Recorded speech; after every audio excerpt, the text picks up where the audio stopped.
Terror threats. Sanwo-Olu summons emergency security meeting. Last but not the least is the story on the window. At 70, Buhari extols DC Danjuma's years of service. Join the front page review at 7 a.m. every weekday from VOP 96.1 FM.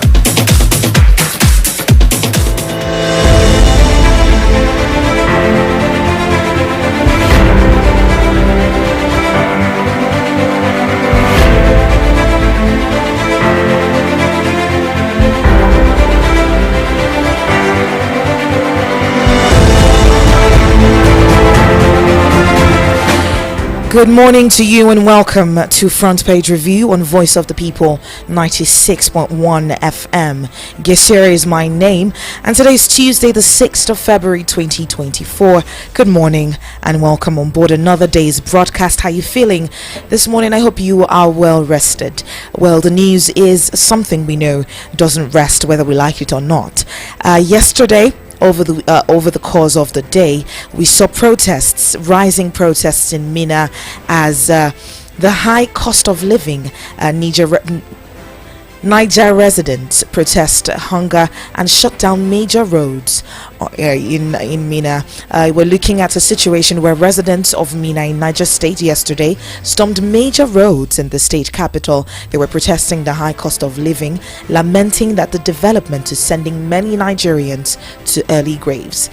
We also had the Governor Mohammed Umar Bago and his immediate reaction. He blamed the protests on those he said were out to hijack trucks conveying foodstuff to Minna from Lagos State. You're looking at the fact that NANS asked the President Bola Tinubu to immediately address the high cost of living in the country, saying that many Nigerians are finding it difficult to survive. So you're seeing the governor of Kano State as well pledging to personally meet with the President Bola Tinubu to intimate him of the economic hardships and hunger faced by the people of the state. The question here is, how come the President isn't aware of the economic hardships? Is it possible that the President will not be aware of the economic hardships Nigerians are facing currently? Is that even a possibility somewhere in our current economy? Now, the streets of Minna, Niger State, it was overtaken by youths and women who came out to voice their concerns over the escalating hardship and the increasing cost of living in the country. You could see the protest unfolding when a group of women at a popular roundabout was blocked. That particular road, the Minna Bida road, was blocked by these women and youth to express their grievances against what they labeled was enduring difficulties under this governance of Bola Tinubu. You can also see that the Deputy Governor Yakubu Garba addressed the protesters at that particular event, and he acknowledged the hardships that was being faced by the people and assured them that the governor is fully cognizant of what's going on, and he pledged a commitment. Let's listen to what he had to say. Because the issue they comes, and already the council is on the process to go and address the youth, because the issue they comes up with is about issue of hunger, and already in one of the items of discussion in the council is about issue how do you question the economic hardship of the entire state, and how do you relate with the federal government to ensure that yes, some policy that will come with human face, that our people will not be in languishing of this added poverty. So we have gone there and we have addressed the youths that actually we are discussing to see how we can bring issue of palliative around the state, not only a segment of people that are protesting. And I want to tell you that yes, not in some few days to come, the state government will see into action to ensure that yes, we elevate the issue so that this protest will not continue.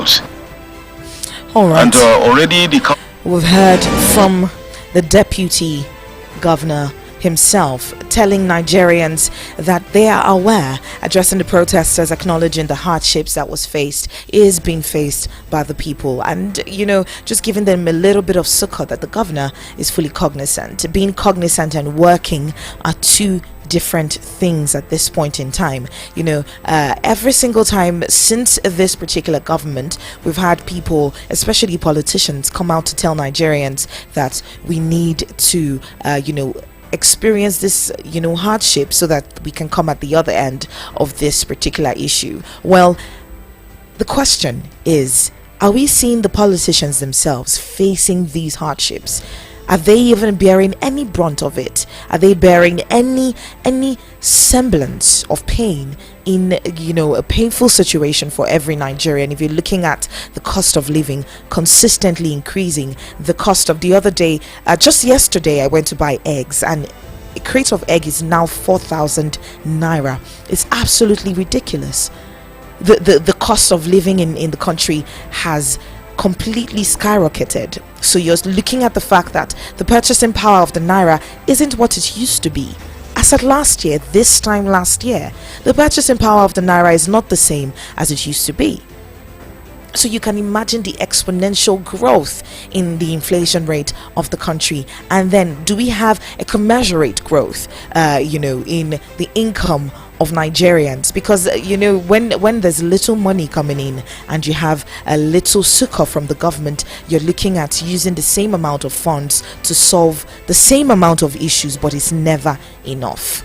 It will never be enough at this point in time. So meanwhile, we're seeing crime rising to a very, very, very concerning rate at this point. Over the course of the weekend, the GIGM and ABC buses passengers, you see the kidnappers had attacked these two companies, their buses on the highway, leaving the southeast to transporting passengers from the southeast to the north. Looking at this particular situation, we'll delve into it in just a moment when we contact El-Rufai, who's supposed to join us at 7:30.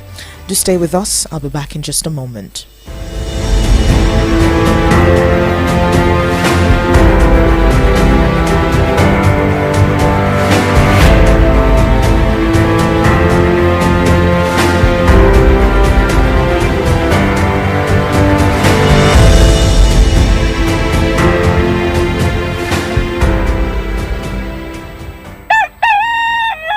Bye there. Inakwana. Good morning. Ilahiala. Ekaro. Obohia. Good morning. Megwo. Edio. Tuama. Keideo. Good morning. Glory to God and to the Lamb. Beauty to the throne of eternity.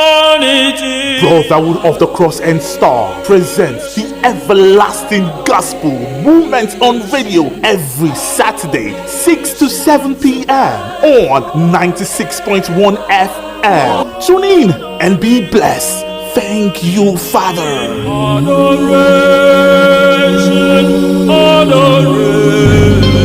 Are you traveling to Lagos and desire a perfect getaway? Look no further than the luxurious accommodations at Airport Golden Tulip Hotel, number 42 Murtala Mohammed International Road, Lagos. Relax and unwind in our beautiful appointed rooms, featuring all the amenities you need for a comfortable stay. Now, whether you are traveling for business or pleasure, our attentive staff is here to ensure that your every need is met. We also offer complimentary pickup and drop from the Lagos Airport. Why not take advantage of our state-of-the-art fitness center, outdoor pool, and enjoy a delicious meal at our on-site restaurant? With stunning views, world-class service, and a prime location, Airport Golden Tulip Hotel is the perfect choice for your next vacation or business trip. So why wait? Book your stay today and experience the ultimate in comfort and luxury at Airport Golden Tulip Hotel. For bookings and reservations, please call 0815-8003-333 or 0815-7003-333. You can visit our website at airportgoldentuliphotel.com. Airport Golden Tulip Hotel, where luxury meets comfort. Believe me. Today's sun is so hot though. So what are you waiting for? Get the authentic taste of creamy cold berry ice cream. To order online from Gariki, call 090-8831-5907. Guarimpa 090-8831-5909 and Lugbe 090-8845-3416. Enjoy authentic cold berry ice cream. Voice of the People, 96.1 FM.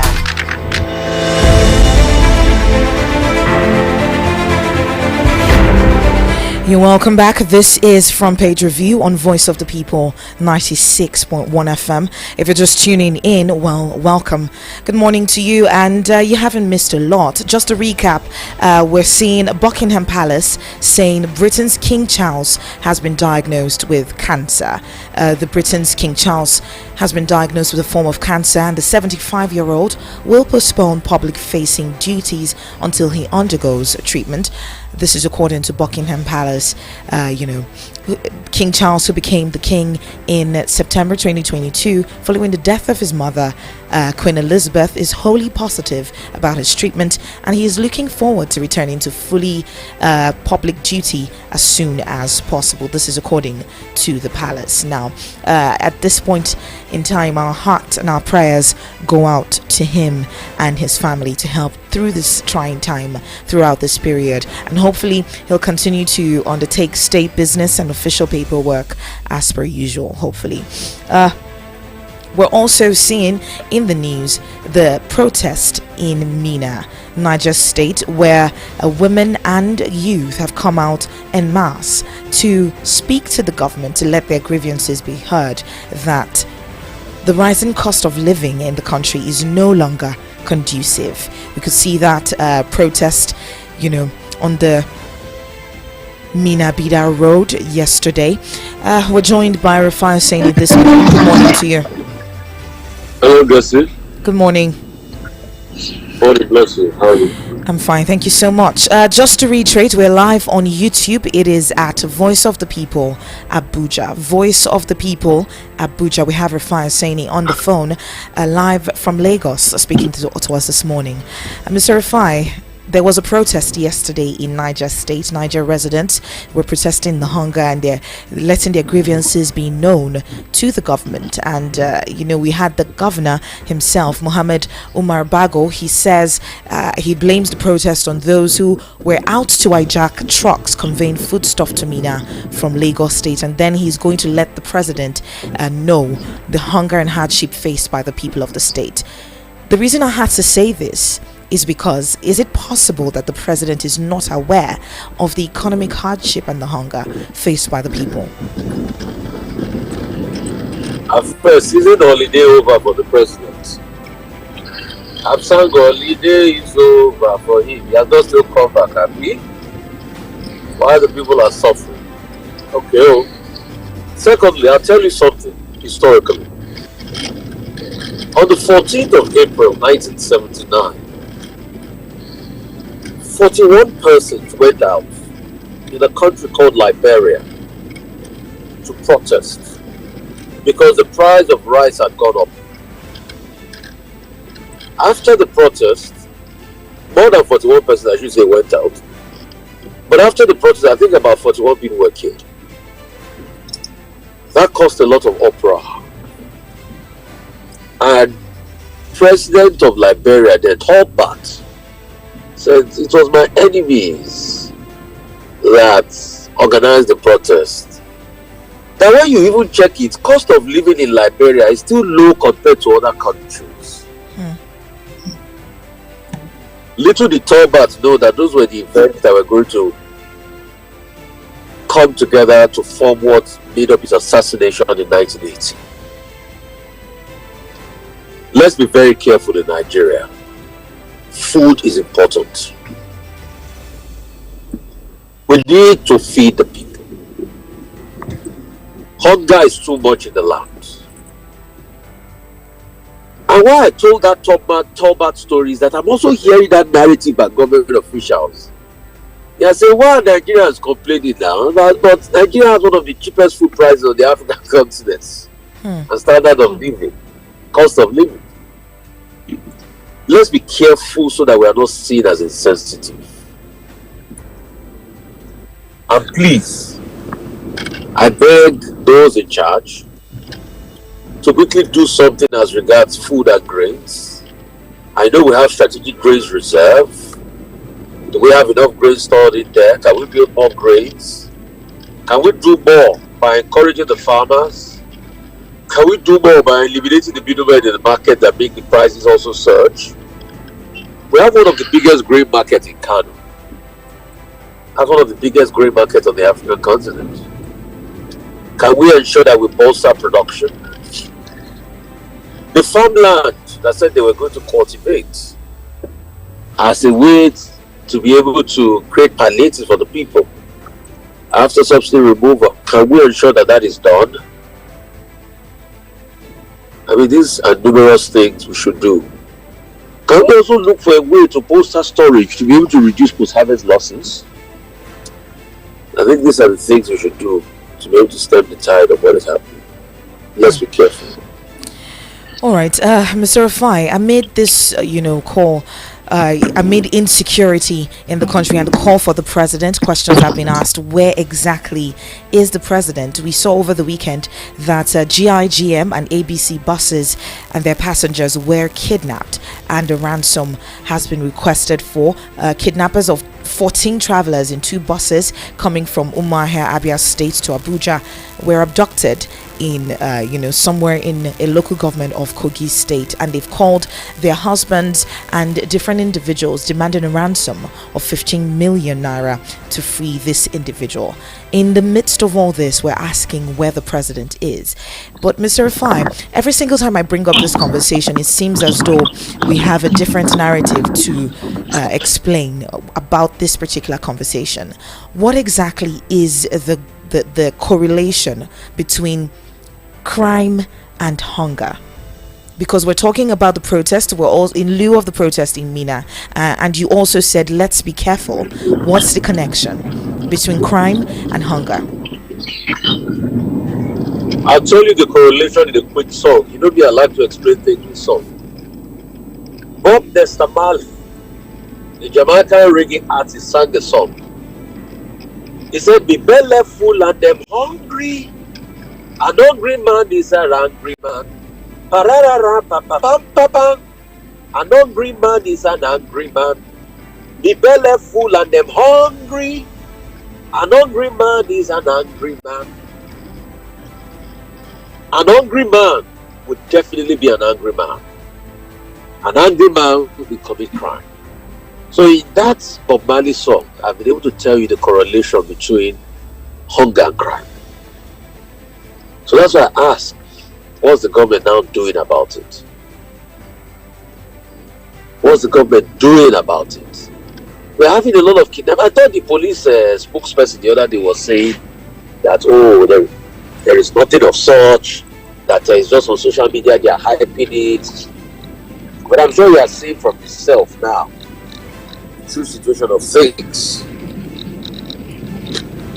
I'm sure you are seeing for yourself the massive kidnapping. Now they are kidnapping buses and kidnapping victims from buses.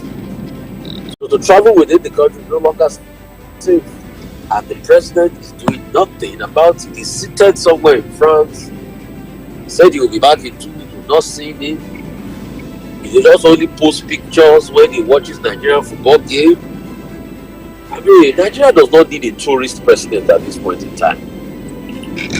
I think we have a minister of tourism doing the work of tourism. I don't see why the president is not in the country.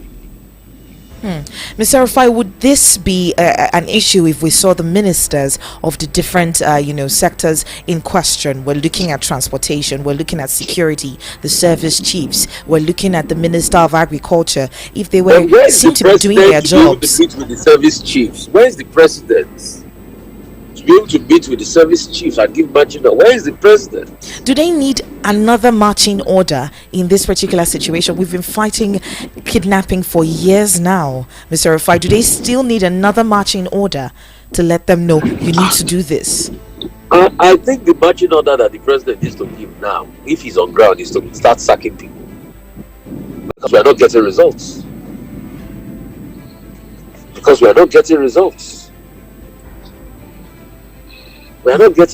So he needs to start sacking people.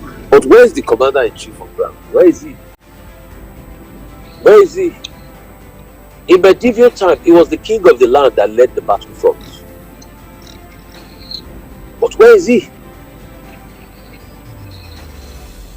So, I mean, I don't know, but it speaks volumes about who we are. When you ask you that, people say, no, don't ask about the president. Yeah, we are joking. We are playing kid gloves with our lives.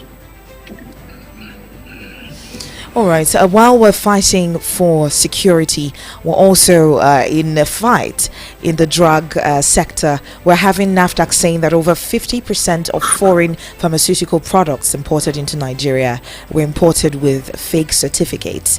We have the NAFDAC saying that they've classified, this particular situation, and they disclosed this at the engagement meeting with regulators and policymakers and law enforcement agencies yesterday in Abuja. Now, so what happened to the customs that were supposed to verify those certificates for importation? Exactly.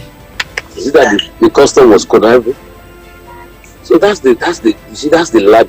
What is happening to Nigeria is a domino effect. I keep saying it. It's been destroyed from the top. So all of this we are just doing every day, we are just reacting. It's not today. This happens systematically over 40, 50 years. We started losing a sense of nationhood. And Lee Kuan Yew was correct. Lee Kuan Yew said it in his book, Not What the First One. When he came, he didn't see seriousness in our leaders. He didn't see seriousness. Mr. Rufai, she mentioned something of great concern.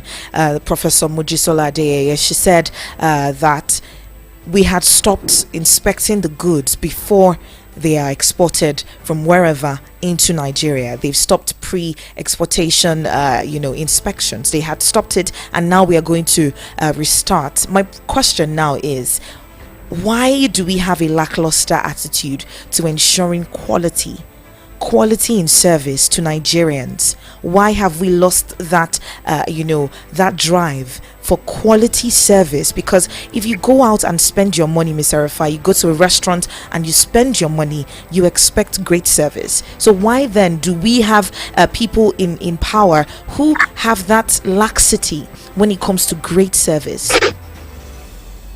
Let me tell you why. I'll also give you a quote. I think it was a French leader or something, Clemens.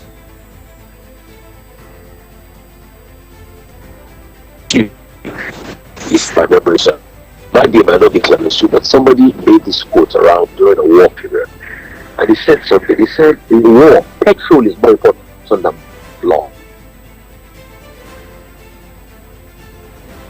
Mr. Rufai. Oh, we lost him right there. Try to reconnect, but we are still talking about security and its effect in Nigeria. Can you hear me? Yes, we can hear you now. Petrol. So, I said, so the reason why you are having all of this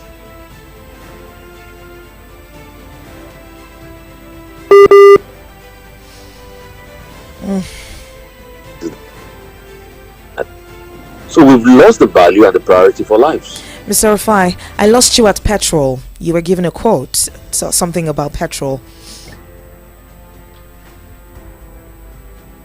Hello? Have no idea what's up with the network, but we will try to reconnect. But you can join the conversation on YouTube. It is at Voice of the People Abuja. Leave a comment, let me know you're listening. If you've got questions as well, go ahead and ask them. These are the pertinent questions we should be asking in our country for our people, so that we know that we're not just speaking, the government is listening at this point.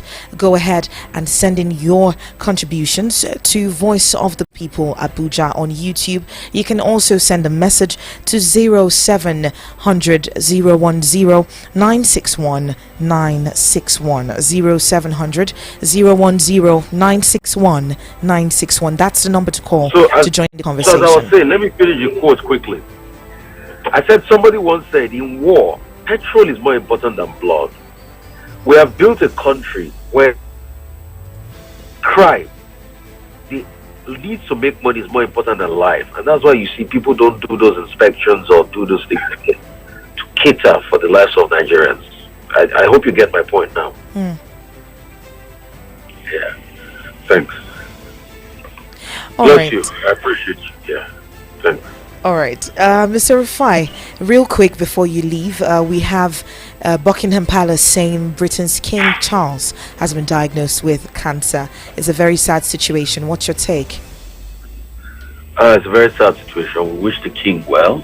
We wish him a quick recovery, but they said he will still continue with duties. But also, that shows you accountability. Recently, the Namibian leader died of cancer, God rest his soul. He was accountable as regards his health. The question is, why is it that till today, we don't know what killed Yaradua, and most of our African, Nigerian leaders not declared their health status? I think they should start by doing that and show us accountability. Yes, well. All right. We have Nigerians seeking relief as states are getting 3.3 trillion naira allocation. Mr. Rufai, we're seeing the monies for these states going up, but we're not seeing that, in development in states. Because the what's it called? The devaluation has already occurred. So 3.3 trillion now is not going to have the effect of what you used to have before in the economy. Because 3.3 trillion at the rate of over 1,000 to the dollar. Devaluation has occurred already, so it's going to dull the prospect of life. So, but thank you so much for having me, guest. All right, thank you so much. Have a good day. Yeah.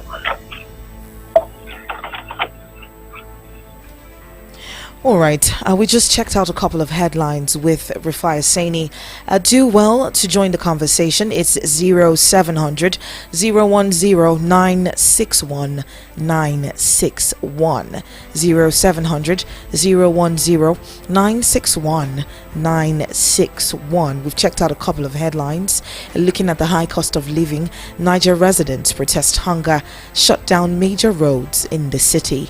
We also checked out over 50% of foreign pharmaceutical products imported into Nigeria are imported with fake certificates. Let's find out just what Professor Mojisola Adeyeye said. She disclosed this at a stakeholders engagement meeting with regulators, policymakers and law enforcement agencies yesterday in Abuja. She said that Nigeria and other countries in Africa had agreed with the World Health Organization to ensure that products coming into the region were of quality through the insurance of quality assurance services. A certificate of pharmaceutical products were issued in the format recommended by the WHO, who to ensure that products coming to the region were of high quality, and it establishes the status of the pharmaceutical products as well. It is for a single product only, since manufacturing arrangements and approved information for different dosage forms and different strengths can vary. Now, she said the goal of the meeting with the stakeholders was to ensure that medical products in circulation are of the right quality and are safe and efficacious. She said, and I quote, "We have 55 countries in Africa and we belong to the member states globally, and we agree to ensure that products coming to the region are of quality, and WHO created a scheme called the Certificate of Pharmaceutical Products, and what this means is that if we send a certificate of pharmaceutical products out to another country, we are assuring the receiving country that it will be of quality. Most of the medicines come from Southeast Asia, and we belong to the member states too. We have a scheme where before medicines that were approved leave that part of the world, we do pre-shipment testing, and that comes with CPP to assure us of quality. But that is not the case, because through our scheme we have been able to stop over 140 products that were approved from coming in." You know, looking at this particular situation, it's a cause for alarm, where 50% of the CPPs that come into our country are fake, and you have to ask, where is the accountability?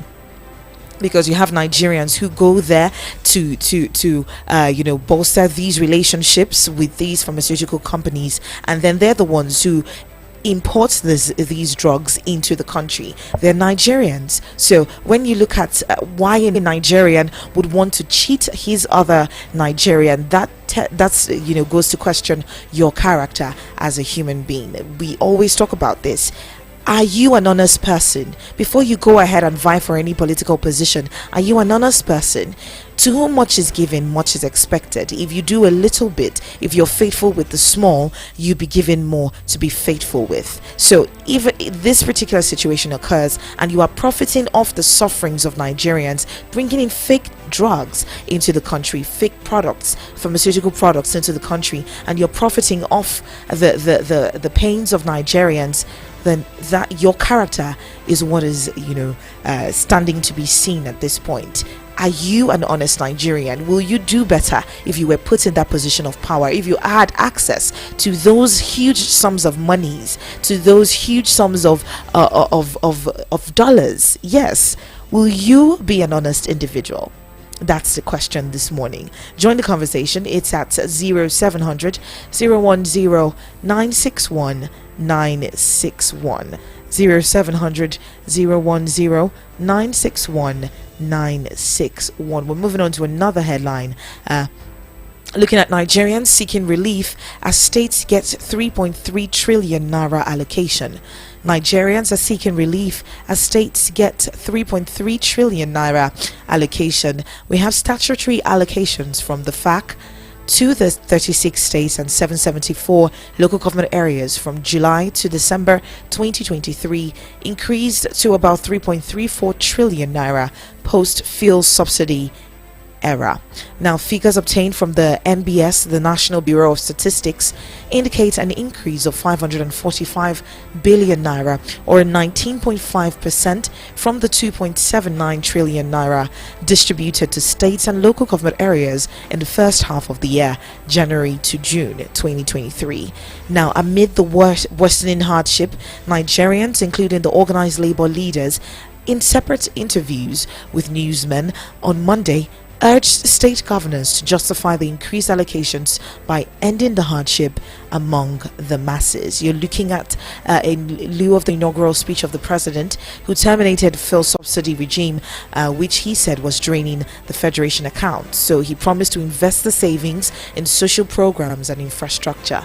Now, looking at this monthly breakdown, it revealed that the subnational and local government areas got the highest allocation in September and in December as well, in August and November, in July and October as well. Now, in the first 6 months of 2023, we had states and local government areas who got 520.87 billion in January. They got 432 in February. They got 410 in March, 403 billion, this is in billion naira, and it further increased to 504 in the month of May.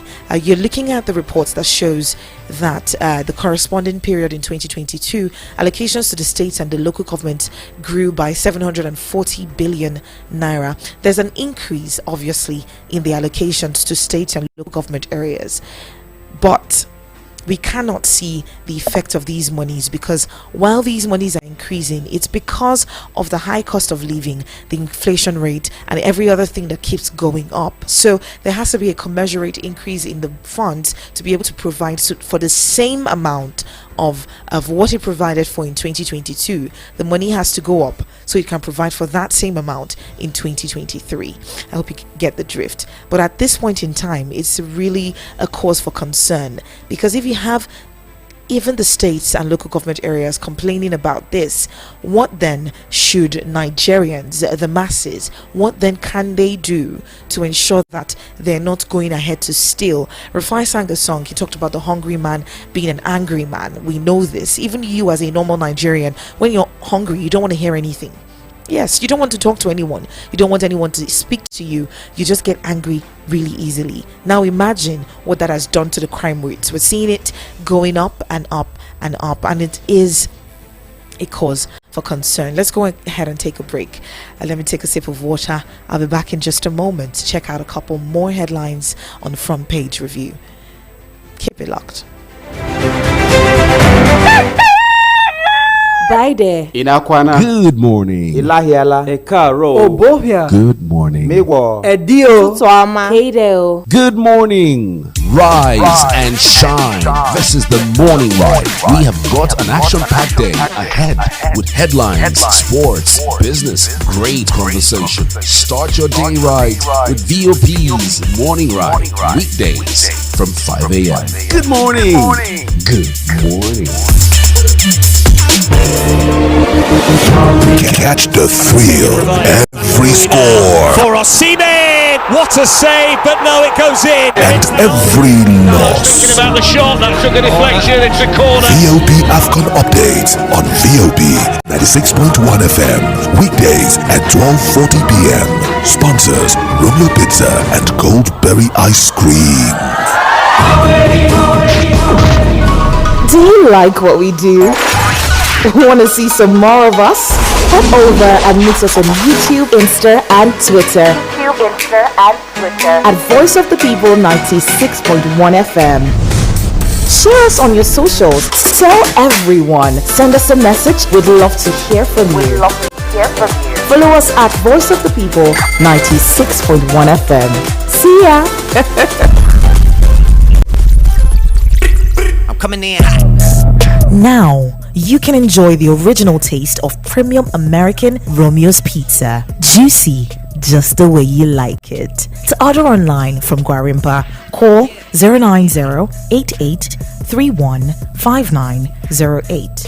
Gariki 090-8831-5906. And Lupe 090-9238-9861.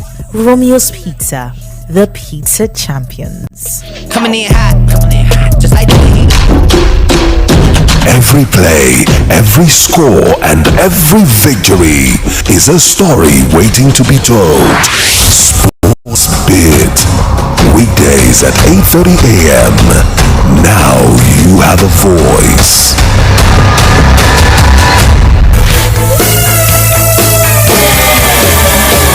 Talk. How you even announce a result? You should have the CTC waiting. Keep talking. If you want to tax people, you must provide them service. Don't stop talking. If anybody is telling that I'm a mole, that person is just being mischievous. Hey, it's your right to talk. We are Voice of the People. Let's talk.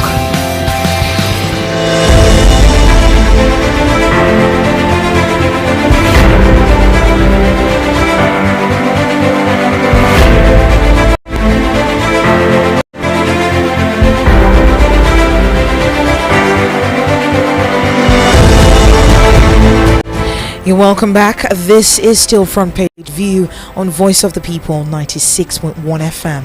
I am Gisere Agua. Unfortunately, Simeon Sunday is under the weather this morning.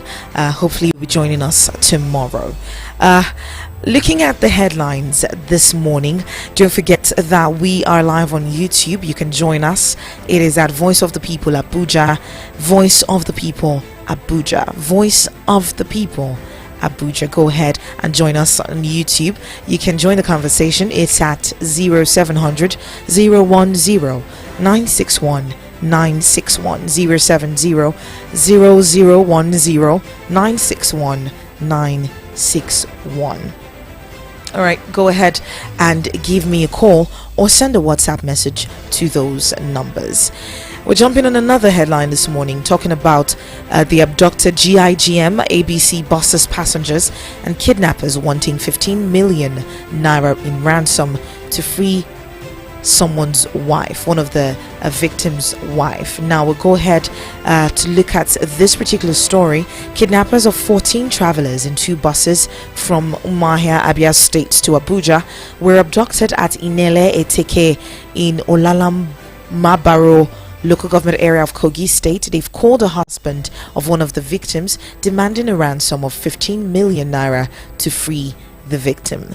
Now, Vanguard gathered that the incident happened on Saturday, February 3rd, 2024, And a social media influencer, Chud Namdi, spoke the news on his X handle. He said the two buses belonged to God is Good Motors and ABC Transport. He said his wife was in one of the hijacked buses, but could not ascertain the number of persons in the two buses.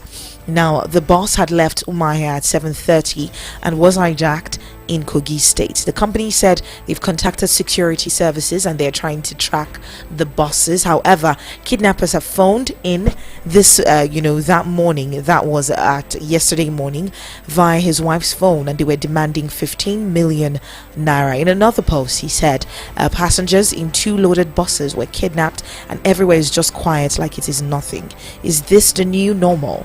Two buses, for that matter.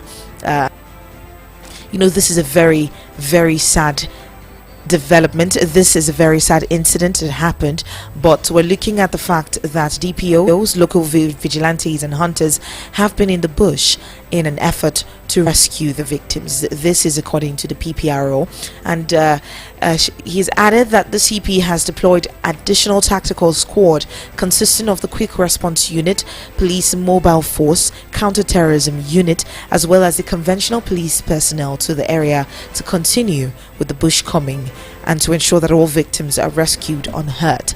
In the center of all these kidnappings, we've seen several cases over the course of 2 weeks. We've seen killings and kidnappings and beating ups and floggings.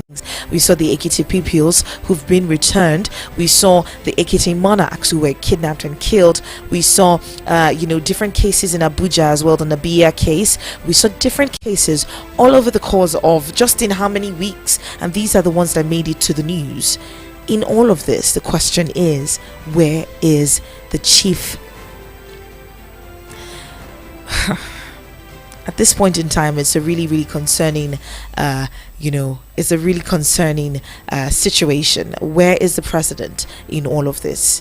Where is he? We need accountability at this point in time. We can't continue to have lives and properties getting lost to non-state actors, unscrupulous elements, and we're allowing them to roam free, unabated, unhurt in the country. So we need to do something about that. What exactly are the chief of staff, the security chiefs, what are they doing about this? In the absence of the president, right? What are you doing? Will you say, because the president is not around, everything goes into anarchy? Must the president be around to watch each and every, must he spoon feed each and every single person he appointed in different sectors? Must he be there? Can't you dispose of your duties without a supervision? Can't we have a situation where we have the service chiefs are on their toes, making sure that personnel under the different security outfits are doing the needful to ensure that these kidnappers feel the full wrath of the army, the full extent of the Nigerian military? Must they be spoon-fed to do their jobs? Does the president need to be there to ensure that you do your job? Why then did he hire you? Why then? If you say you can do your job with minimum supervision, every single time you look at a CV, you see, I can do this job with minimum supervision, but can you? We have ministers who have been appointed and they're taking monies every single month. They're going home with their salaries. They're going home with all the other things that have been used to pad the salaries. Every single benefit, you go home with that. But you do not have a situation where you do the needful in that particular sector. Must you be supervised to do your job? Should we not have the president giving a marching order to sack every single minister who isn't performing or who is underperforming at this point? All right, moving on to another story here. We're seeing INEC suspending rerun elections in 20 polling units. INEC suspends rerun elections in 20 polling units. That's in passing, but we're seeing the FCT CP ordering a clampdown on vehicles with no number plates. On kidnappings, FCT CP orders clampdown on vehicles with no number plates. Now, the Commissioner of Police, the FCT Benneth Igwe, has ordered a clampdown on vehicles without number plates or with a single number plate plying the FCT road. He made this known when he met with members of the management team, leaders of all the tactical units, and the heads of departments of the FCT Police Command, comprising the area commanders and the divisional police officers on Saturday. Now, the CP of the FCT has tasked the heads of the tactical unit to identify different black spots and possible kidnappers' den within the FCT and ensure they took the fight to them. The FCT PPRO, SP Josephine Ade, she's revealed the development in a statement, and she said the CP Bennett Igwe met with the management team, and the meeting he deemed was necessary is aimed at revamping the approach of the already existing security framework and to set in motion the plan to ensure the safety of the residents within the Federal Capital Territory. Well, looking at this, they've urged residents to report suspicious activities through the following emergency lines. Go ahead and report suspicious activities through the following emergency lines: 080-3200 3913. If you see any suspicious activity, we have to do our own bit to ensure that Nigerians are safe. We're doing our own bit to letting the police know when you see something suspicious, you talk about it. So that the numerous numbers you can call: 0803 200 3913. You can call 0705 7337 653. These are emergency lines to call in case you see anything suspicious, any suspicious activity. Go ahead and report that to the emergency lines. Now, the CP has also talked about the fact that they need to adopt effective community partnerships in discharge of their duties, hence these numbers, and hence your participation in reporting anything suspicious. Now, one of the service chiefs had said, I can't remember if it's the chief of army staff, who had said that every time there is a fight, every time the army took the fight to different communities, they have communities who pack the guns of the terrorists, they hide the guns of the terrorists, and then when the army comes back, they are the ones that attack the army with those hidden weapons. At this point in time, we have to understand that security is an everybody thing. If you're not doing your bit and I'm not doing my bit, how then can the police function effectively? Every single time they complain, they're understaffed. In this particular situation, everyone needs to do their bit. Are you doing yours by reporting any suspicious activity, or are you encouraging? We have a situation in Nigeria where our values, our virtues are deploring. You have someone, just because they bring 1 million naira to you as oh, thank you for effective, maybe as a kidnapper, you gave us information on this particular person. Okay, thank you for your work. They give you 1 million and you take it, yet a life was lost. Yet millions have been lost to you. Where is our brotherhood? Where is that sense of a brother's keeper that we used to have in Nigeria? Where has it gone? Now everyone is looking towards satisfying their belly. Stomach infrastructure, that's all we're caring about. Yes, there's hunger, but where do you draw the line as a citizen of Nigeria? Where do you draw the line?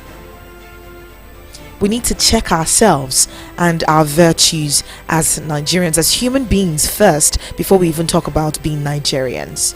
All right, moving on to another headline this morning. We have the Dutch minister visiting Nigeria in efforts to strengthen bilateral ties. Dutch minister visits Nigeria in efforts to strengthen bilateral ties. We have 2 ministers from the Kingdom of the Netherlands landed in Nigeria yesterday in both countries' bid to strengthen bilateral relations between them. A statement from the Dutch Embassy in Nigeria said the visit was a testament to the enduring ties between the Kingdom of the Netherlands and the Federal Republic of Nigeria. It named the visitors as the Dutch Minister for Foreign Trade and Development Cooperation, Mr. Geoffrey van Leeuwen, alongside the Minister of Migration, Mr. Eric van der Berg. According to the statement, during the 2-day visit, discussions will focus on the cooperation between Nigeria in the field of politics, economics and migration, as well as consular activities. It noted that the highlight of the visit will be the extension of the bilateral memorandum of understanding in which the countries agree to further deepening engagement, notably in the aforementioned fields. The signing of the MOU, it said, marks a significant milestone in the relationships between the two countries. Now, the Dutch embassy had said that in Abuja, the ministers will engage in meetings with the Nigerian ministers, the government officials, head of parastatals, partner organizations, and the embassy's youth advisory committee to deliberate on a myriad of topics and learn even more about Nigeria from different segments of the population. Looking at this, we're hoping that this visit will not only signify diplomatic ties between both countries, but it will also show the collective resolve to navigate challenges and leverage opportunities for the positive impact globally of these countries. Right? Looking at this particular MOU, another highlight of this visit is the strengthening of the migration partnership. You know, this is a significant element of the relationship between the two countries. So the ministers, according to the release, will engage in a comprehensive discussion with various stakeholders and youth representatives during their visit. Hopefully, we see what Nigeria stands to gain at the signing of this MOU.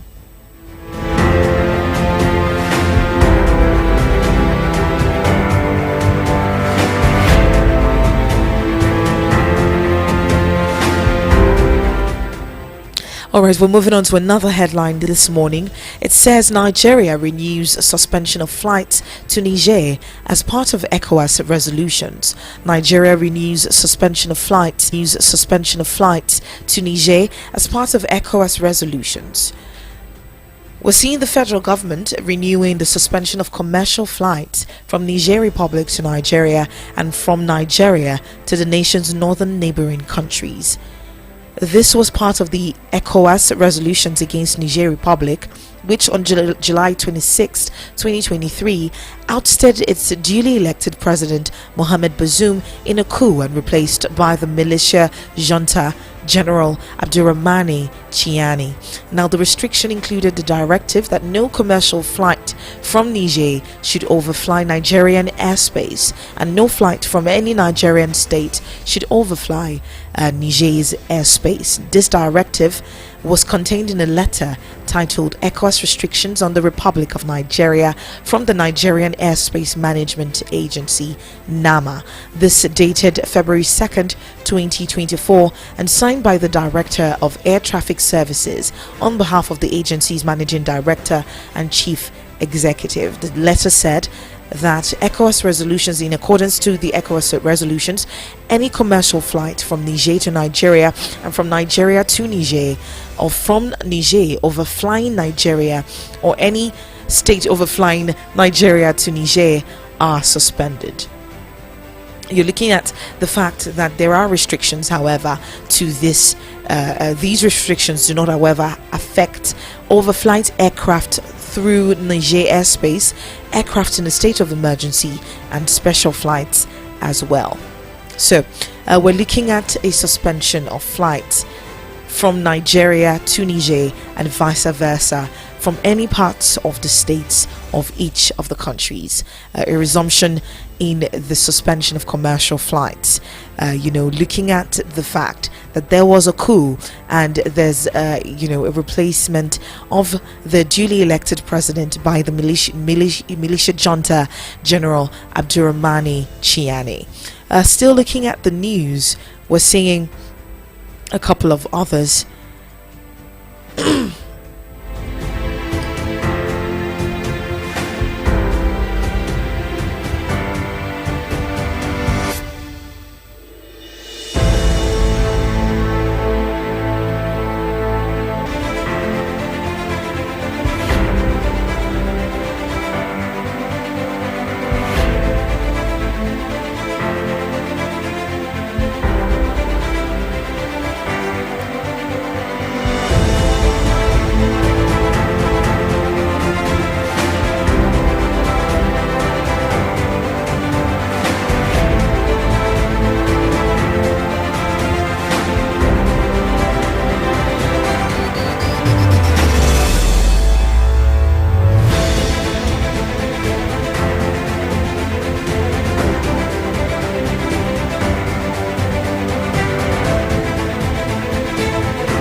Apologies for that break in transmission. My throat is killing me, but hey, the show must go on.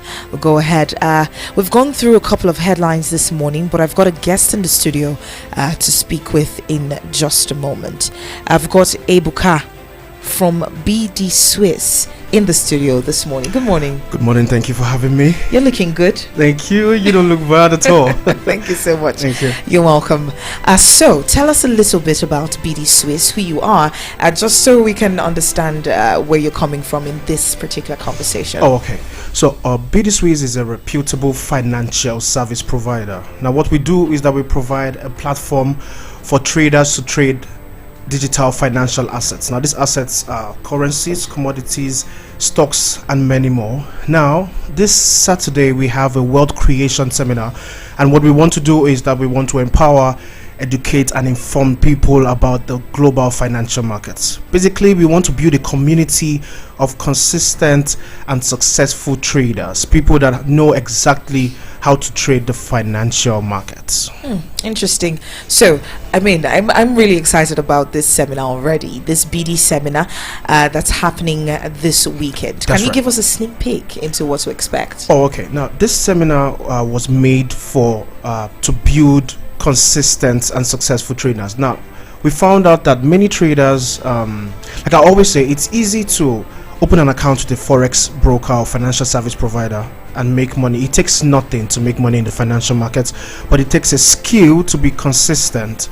Now what we want to do is that we work in progress in your financial goals. For example, making $1 to $2 to $3 and all of that. Now the skills that we will be teaching, number one, the skill, the psychology skill, meaning that there is a true mindset to trade the financial market. So what we want to do is that we want to teach them the truths about the financial market so that they understand it based on the market's perspective. Number two, we'll be teaching them the skill of strategy, showing them how to plan on how to trade the financial market. We'll also be teaching them on risk management because it is very key. We want to show them how in the financial market you have to know how to save your capital first before you look for the profits that you want. Then we will be teaching them about the skill of discipline, following up your plan without hesitation and making sure that you go through consistently with that plan. So these are the skills that moves you from having a financial desires or financial goals to actually attaining that goal. This is why it takes a skill to be consistent. And in this seminar,